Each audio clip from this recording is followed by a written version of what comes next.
सभी को जोहार। जय आदिवासी, आपकी जय। मैं मालती वड़वी, डिस्ट्रिक्ट नंदुरबार, महाराष्ट्र से एज अ ट्राइबल लीडर की तरफ से सभी को मैं तहे दिल से धन्यवाद करती हूँ।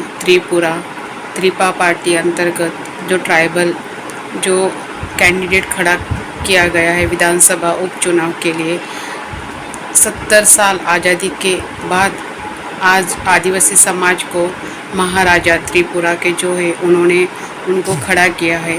तो मैं महाराष्ट्र से सभी त्रिपुरा, झारखंड, उनको सभी को यही ऐलान कहना चाहती हूँ कि आप लोग सभी महिला, युवा उन्होंने वोटिंग करना चाहिए और बड़े वोटों से उनको जीता देना चाहिए।